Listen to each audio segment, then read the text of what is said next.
Welcome to the Deep Dive. This is the show where we take complicated ideas, really powerful research, and break it all down into clear, actionable understanding for you. We know you're here because you're curious, you want to gain knowledge, and you want to do it quickly, but also, thoroughly. Absolutely. Our mission today is to give you a shortcut to being well-informed, packed with surprising facts and some really practical lessons. And by listening to this deep dive on the Native Ear channel, you're really engaging in high-quality learning. The goal is excellent results with minimal wasted effort. That's the plan. And if you find this conversation valuable, please do subscribe to Native Ear, like this deep dive, and maybe share it with your family and friends. We don't want them to miss out. It's all about spreading these useful lessons. Okay, let us unpack this. Let's do it. Today, we are diving deep into some incredibly powerful source material. It's a single motivational speech, but it presents 20 fundamental lessons. And these aren't just tips. They're about how to maximize your life, how to escape those destructive habits we all have, and how to commit to immediate, meaningful action. Exactly. And because this material is so dense, so important, and since we know so many of you are listening, to improve your English comprehension while you improve your life, We need a guide. we do. We need an expert guide to help synthesize these deep concepts into the clearest possible understanding. So I am very happy to welcome Jordan, an instructor whose experience is just perfect for this. Thank you very much. It's a pleasure to be here to guide this deep dive. You have a way of breaking down these intense ideas into simple, memorable, and practical lessons. Well, that's the goal. My commitment to you, the listener, is to speak clearly and with precision. We want to make sure that every single listener, no matter their current English level, walks away with a deep, practical understanding. So the ideas feel immediate, achievable. Exactly, not just some far-off theory. Excellent.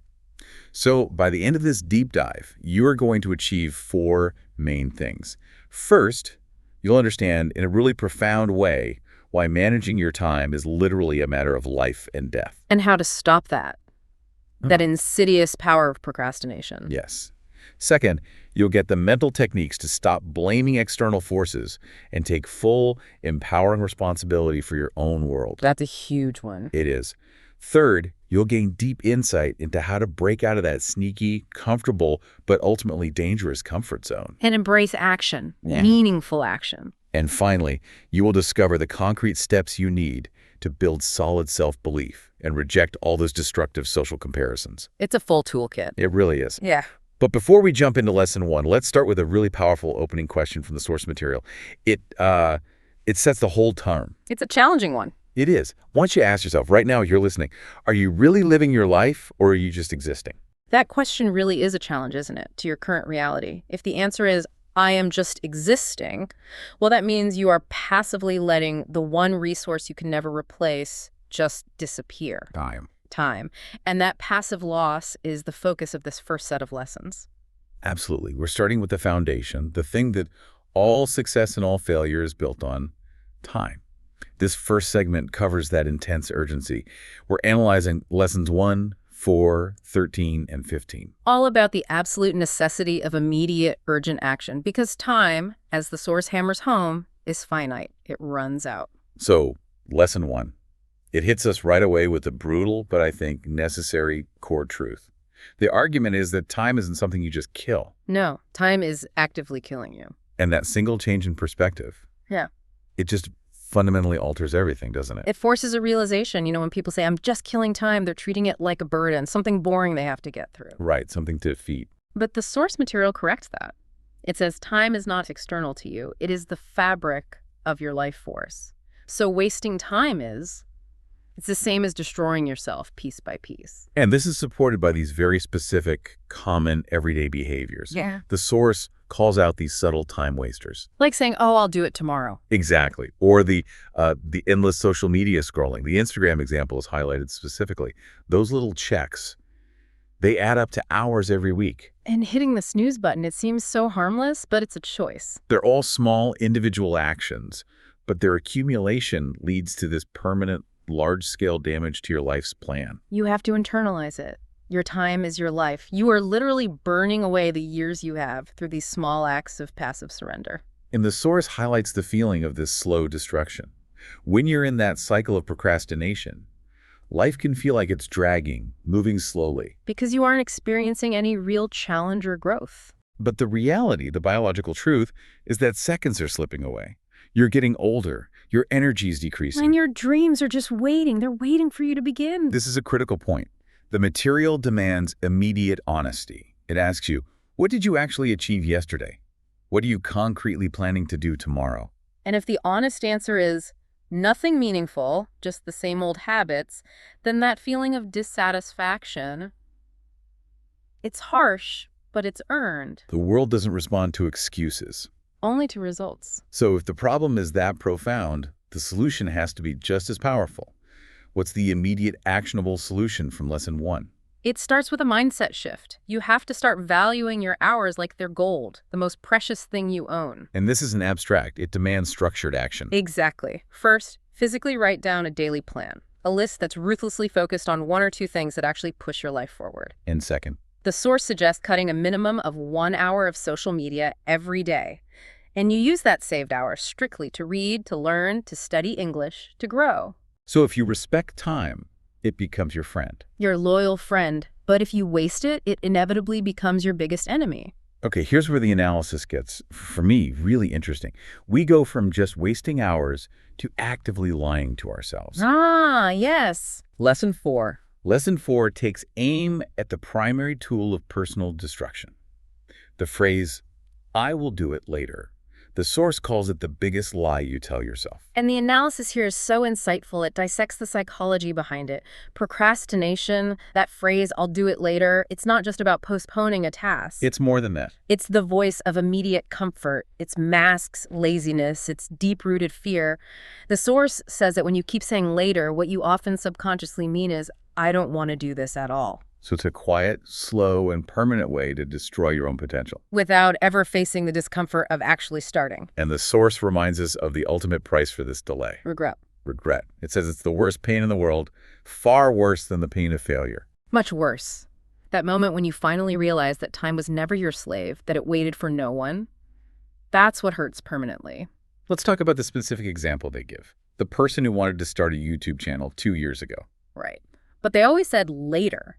And now they sit there watching someone else, someone who started later than them, achieving massive success, living their dream. And they think, that could have been me. If I had just started. That profound sense of lost opportunity, that's the pain. That's the cost of the lie. And the conclusion is stark.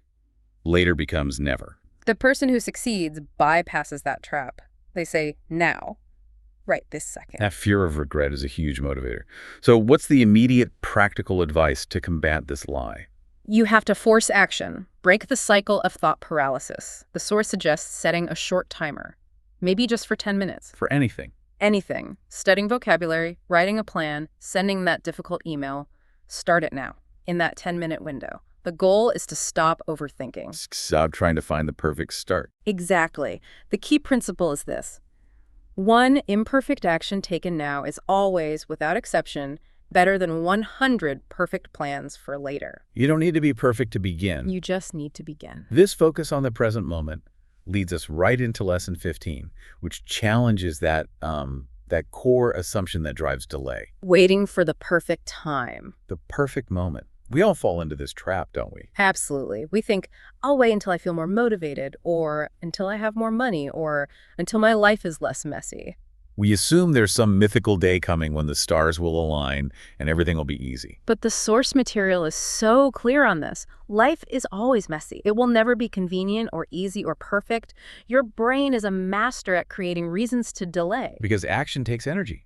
It's a challenge. Right. And motivation rarely comes before action. It's the other way around. Action and small wins create the momentum that generates motivation. The analogy they use is really effective. Every second you wait, your dreams don't just stay frozen. No, they actively fade. They slowly turn into dust. They lose their intensity because they aren't being solidified by action. It's like an energy leak. So if our minds are always trying to protect us from discomfort by delaying, how do we override that instinct? The conclusion is simple, but it requires absolute discipline. If you cannot find the drive to start now, to begin that fitness journey today, to start learning English vocabulary today, you probably won't start ever. You have to seize the moment. You have to identify the single smallest step you can take right now. In the next 5 minutes, there is no logical reason not to start today. The power of now is the only thing that separates the dreamer from the builder. Okay, that first section established the relentless urgency of time, the need for immediate external action. Now we have to pivot and look inward. This is crucial. The source argues that even perfect time management will fail if you haven't won the internal struggle first. This is about stopping the blame game and facing that deep internal war that every successful person has to win. We're looking at lessons 2, 7, 8, 17, and 18. This shift is everything. From the external clock to internal discipline, you have to establish personal sovereignty. Without accepting 100% responsibility, no plan will ever work. So lesson 2. It delivers this liberating but also, frightening truth. Your life is entirely your responsibility. Not your parents, not your friends, not your boss, and definitely not the government or the economy. It's a hard message for a lot of people to swallow. Blaming others offers this temporary comfort. It does. People waste years complaining about the opportunities they didn't get.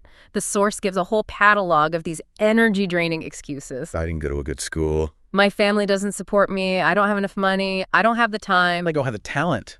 All of them. And these excuses are tempting because they often feel partially true, but they lock you into a victim mindset. The moment you blame, you hand over your power. So what's the alternative? The winner's mindset. The person who genuinely succeeds says, I honestly do not care what I didn't get. I will create something powerful from nothing. If you look at the most resilient people in history, so many started with huge disadvantages. Zero money, zero support. But they all had one thing: extreme hunger, an internal fire. They made a decision to change everything no matter what. The source gives the incredible example of Oprah Winfrey. Born into extreme poverty, suffered abuse, yet she became a globally respected billionaire. She didn't blame, she built. Her circumstances were part of her story, but not her destiny. Exactly. So the solution is both psychological and practical. First, accept your story but refuse to be a victim. Second, do this exercise. Write down all your problems. On paper. On paper. And next to each one, write one corresponding immediate solution. Then, take action on those solutions, no matter how small the first step seems. You aren't weak, you're just not using your power. Once we stop blaming the outside world, we're forced to realize the real battle is internal. Lesson 7 says the biggest enemy. It isn't the world. It's the weaker, lazier version of you. Precisely. The enemy is inside. It's that insidious part of you that whispers for you to quit. The voice that says, I'm too tired today, or it's okay to be average.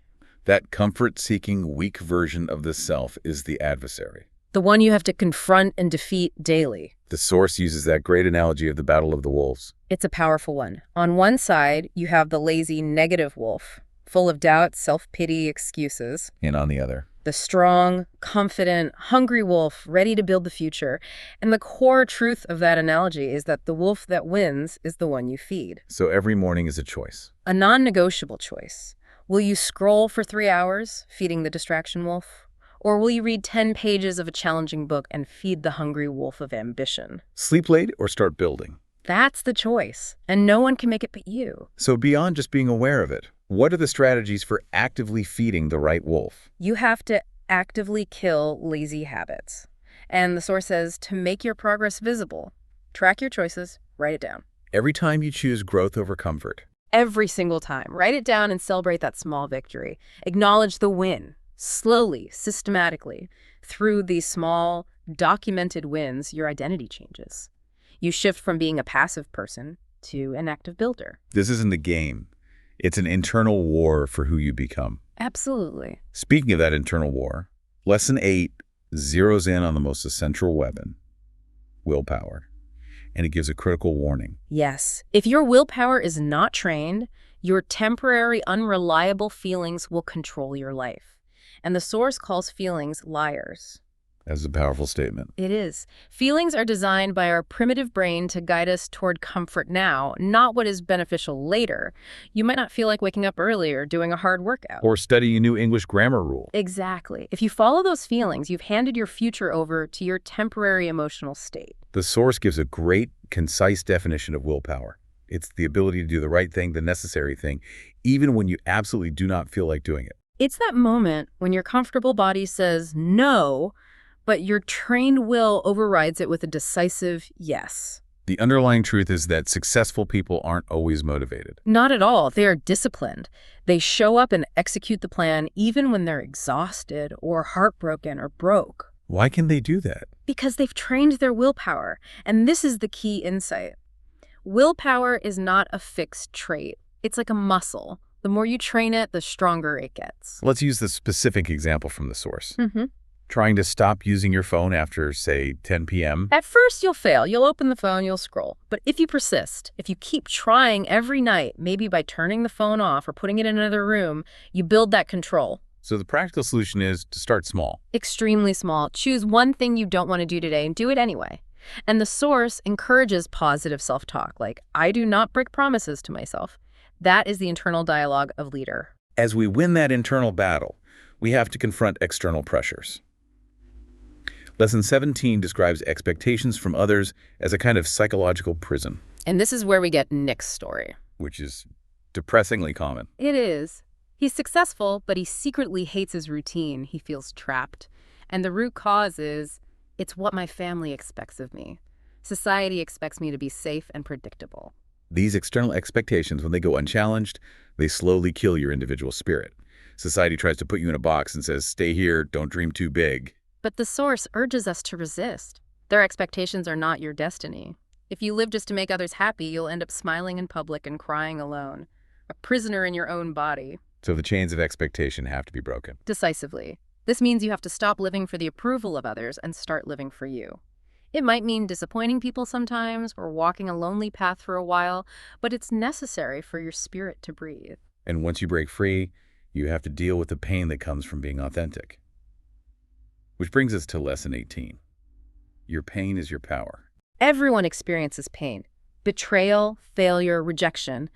The choice isn't whether you feel pain, it's whether that pain destroys you or builds you. Most people run from pain. They hide it, mask it. But the strongest people use it as fuel. They acknowledge that suffering made them tougher, that heartbreak taught them self-respect, that failure taught them how to grow. Pain, viewed correctly, is the greatest teacher. So that's the motivational climax of this section. It is. Don't be ashamed of your pain or your scars. Be proud you survived and learned. The goal is to turn that pain into something constructive, into art, into discipline, into motivation. The darkest nights produce the brightest stars. You have to allow the pain to sharpen your edge, not to silence your voice. Okay, we've established the urgency of time and the power of internal responsibility. Now we have to turn to the mechanics of action itself. This is where theory meets reality. All the planning and willpower in the world are meaningless if you don't actually step out the door and start the work. Action is the only metric that matters.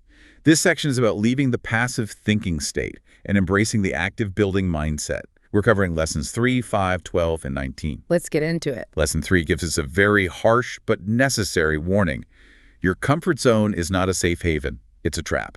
The source paints this terrifying picture of the comfort zone routine. Wake up, check the phone, eat mindlessly, watch videos, scroll, sleep, repeat. It feels easy, relaxing, safe. But the source warns it is killing your dreams silently. So what does this all mean for our lives? It means there is zero, absolutely zero growth and comfort. Every single meaningful success, whether it's wealth, relationships, or mastering a skill like English, lives outside that boundary. If you want to speak fluent English, you have to open your mouth and speak. Even if you're certain you'll make 100 mistakes. If you want to start a business, you have to start it, even if you might fail 10 times. The reason people never start is fear. Fear of feeling uncomfortable. Fear of failure, of embarrassment, of people laughing at their first attempts. This fear of short-term judgment paralyzes their long-term potential. And the message from the source is uncompromising. Let them laugh. Let them doubt you. Just keep moving forward. The analogy of the seed is so powerful here. A seed has to break through the soil, face the harsh sun and wind to become a mighty tree. If it stays safe under the soil, it never becomes anything. And we are governed by the same natural law. So the solution is radical but sound. Do something uncomfortable every single day. Absolutely. Fail proudly. Fail loudly, but always fail forward. Nothing great has ever come from staying safe and predictable. And this applies perfectly to language learning. You have to practice speaking English, even if you're terrified. Courage is a muscle that only grows when you abandon comfort. Okay, lesson 5 launches a direct attack on the modern problem of overthinking. The source says that for many talented people, their mind is their worst enemy, their cage. Because they spend all their energy thinking and analyzing and ultimately do nothing. Overthinking is a destroyer of potential. It keeps the entrepreneur planning for 6 months without launching. It keeps the English learner watching 50 videos on speaking skills but never actually speaking. It keeps the fitness enthusiast buying the perfect gear but never going to the gym. It creates mental fatigue before you even begin. You imagine the failure before you try. You write the story of your defeat before you even play the game. And that's why people stay stuck. Thinking is important for a short time, but then it becomes fear. And fear is a liar. The source's example of the man trying to learn to swim is perfect. He reads books, watches videos, buys the gear, talks to experts. But he never jumps in the water. Will he ever learn to swim? No. And we apply that same self-defeating pattern to our deepest dreams. So the solution isn't complex, but it requires discipline. It's about building momentum. Forcibly shutting down the over-analytical mind and moving the body into action. That's the core takeaway. Yes. Think for 10 minutes, then act for the next 10 hours. Transition from thought mode to action mode. Let action become your default habit. Success comes from relentless doing, not sophisticated thinking. If we stop overthinking and start doing, the next step is accepting the necessity of risk. Lesson 12 covers this. A legendary life is never built by acting safely. Every single champion, every inspiring figure we admire had to risk something essential. Their money, their time, their comfort, their reputation. Risk is the currency of greatness. And what's the alternative to embracing risk? Without risk, life becomes quiet, predictable, safe, and, the source says, ultimately empty. No one will remember how safe you played it. They'll remember what you dared to attempt and what you built. The English learning example is so relevant here. The choice is painful. You can stay scared to speak and see zero improvement for years, or you can take one single moment of intense courage, one risk, that could yield 10 years of reward. So the solution is to choose one small risk today. And ask yourself, what's the absolute worst that could happen if I fail? But then immediately ask the more important question. What if it actually works beyond my wildest imagination? Stop hiding your potential. Be the person with the scars of battle, not the weight of regret. Exactly. Finally, to maximize the impact of action, we have to tackle the biggest challenge of the modern world: focus. Lesson 19. We're back to the two wolves. Distraction and focus. This lesson explains the mechanism of sabotage. Every time you scroll aimlessly, gossip, overthink, or binge watch, you are feeding the distraction wolf. And the more you feed that wolf, the weaker your dreams become. Your brain gets lazy, your motivation fades. You are actively betraying your future self for immediate comfort. So the mandate is clear. Starve the distraction wolf. Cut off its energy supply. The source is adamant that focus is not a gift. It's a skill you train like a muscle. And it makes a powerful mathematical claim. If you commit to giving your full focus for just 1 year, 365 days of pure, undiluted effort on your main mission, your life will look radically different. It's a predictable outcome. That's a stunning promise, but a demanding one. What's the actionable strategy? You have to become a warrior setting and defending your boundaries. Turn off your phone, put it in another room, systematically cut toxic, time-wasting people from your life. Say no to useless invitations. Affirm no, and then sit down and feed your focus. Read, work, learn your English vocabulary, build your project. This intense, consistent effort is the only thing that creates the successful you. We've covered urgency, responsibility, and action. Let's wrap up by looking at how the individual relates to the external world, how to deal with critics, bad advice, and social pressure. And most importantly, how to build an identity that's resilient. This section is about protecting your internal fire and sustaining your momentum. We're looking at lessons 6, 9, 10, 11, 14, and 20. Because once you start moving towards success, the world will have opinions about you. You need to know how to filter that noise. So lesson 6 gives us a clear goal for our identity. Be that guy. That guy is the opposite of the lazy person, the complainer, the quitter. That guy is defined by his actions. He does what others are unwilling to do. He wakes up at 5 a.m. when everyone else is asleep. He studies when others are partying. He speaks up when others are scared and silent. He inspires his environment without saying a word. This requires powerful internal belief. Not everyone will support your change. And that's perfectly okay. The critical factor is that you must believe in yourself. 100% of the time. When people say you've changed, let them. You're here to evolve, not to stay the same for their convenience. Your success has to speak for itself. Eventually, it will silence the critics with results. In every family, every friend group, there's always one person who breaks the mold. The source challenges you directly. Why can't that be you? So what's the daily prompt to become that guy? Every morning, ask yourself one question. What would the disciplined, focused, successful version of me do today? Then you have to do that thing. Don't tell people your plans, show them your results. One of the biggest obstacles to becoming that guy is destructive comparison. Lesson 9. Yes, a clear psychological truth. If you constantly compare your progress to others, you will be perpetually unhappy. It's a devastating truth in our social media age. People spend more time watching others' lives than building their own. Which leads to self-hatred and inadequacy. They scroll, they see someone with a better car, a fitter body, or who speaks English more fluently, and they think, what's wrong with me? The crucial insight here is understanding the highlight reel. You're comparing your behind the scenes, your breakdowns, your failures, your messy 24 hours with their polished highlight reel, which is 15 seconds of perfection they chose to show you. You're ignoring the 100 nights they cried, the 1,000 times they failed. Comparison is the fastest way to kill your motivation. You have your own path, your own timeline, your own destiny. The analogy of the sunflower and the rose is beautiful here. If they start comparing their height and colors, They both forget how beautiful they are as individuals. They waste their energy on external metrics instead of internal growth. so the solution is active and protective. Yes, take concrete steps. Unfollow people on social media who make you feel inadequate. Focus, tunnel vision style, on your own journey. Track your growth from last month, not against someone else's today. Replace comparison with inspiration. Learn from successful people, but never hate yourself for not being them. Your only assignment is to be better than the person you were yesterday. Okay, so if we shouldn't listen to critics and fake perfect people, Lesson 10 tells us who to listen to. Choose your teachers wisely. The source is very clear. Not every voice giving advice is qualified. The examples are powerful. If you want to build a house, don't ask the man living under a broken roof for the plans. If you want to achieve wealth, don't ask your broke friend for investment advice.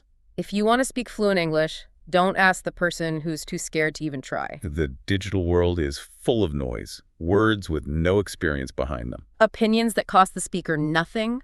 We can't afford to take directions from someone who's never been to our destination. The example of the well-meaning uncle who advises against starting a business because it's too risky. His advice is based on his own fear and his experience in a safe 9-to-5 job. It's rooted in his comfort zone, not reality. So we need a practical filter. A simple, high-stakes question you must apply to every piece of advice.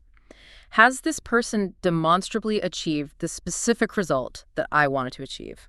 And if the answer is yes, Listen intently, take notes, follow their system. If the answer is no, thank them politely and immediately move on. You have to fiercely protect your vision. we'll conclude with 3 powerful, interlocking lessons on self-reliance and grit. Lessons 11, 14, and 20. We start with Lesson 11's mandate. Pick yourself. The reality is the world operates on performance, not potential. It won't clap for you until your success is already undeniable. They won't believe in you until you've already made progress. So you have to stop waiting. Stop waiting for external permission, for a lucky break, for someone to say you're good enough. Like J.K. Rowling rejected 12 times. She didn't wait for approval. She initiated the work. She picked herself up, and the world was forced to follow her lead. The solution is to write your own name on the opportunity. Repeat the mantra. I do not need anyone else to pick me. I pick myself. This self-reliance leads to Lesson 14, which gives us incredible freedom. Nobody cares. It's designed to hit hard. Nobody is coming to save you. People are too busy fighting their own complicated battles. They'll listen to your struggle for a few seconds, nod, and move on to their own crisis. But that truth is your greatest hidden power. Exactly, because if nobody truly cares, you have total freedom.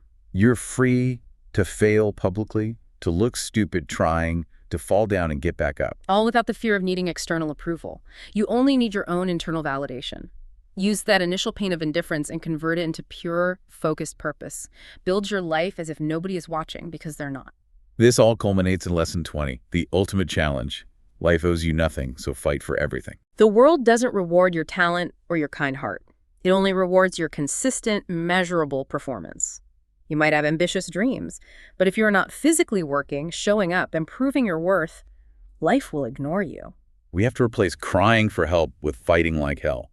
Stop expecting life to be easy or fair. It's a powerful mindset shift. Stop complaining. Stand up, look reality in the eye and say, I do not care how difficult this gets, I will find a way. The world only rewards performance. If you want a crown, you must earn it through blood, sweat, and obsession. You have to demand more from yourself than you ever demand from the world. We have just completed an incredibly detailed deep dive. 20 profound lessons on maximizing this one life we have.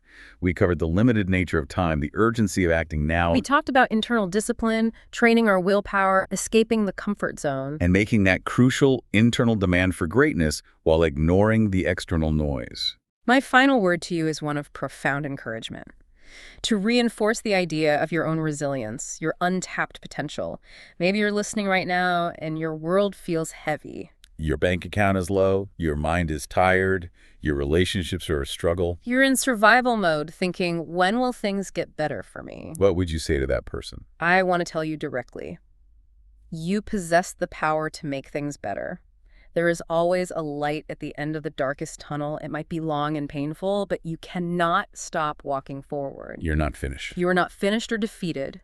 You are simply being rebuilt into a tougher, smarter, more powerful version of yourself. So if you don't have a dream, use these lessons to find one that makes you feel alive.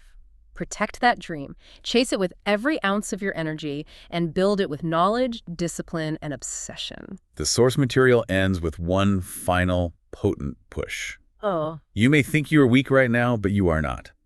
You are a powerful storm waiting to rise. And when you finally commit, the world will be in shock at what you achieve. So we leave you with this final, provocative thought, linking this deep dive back to your immediate journey. You have no idea what immense capabilities lie dormant within you.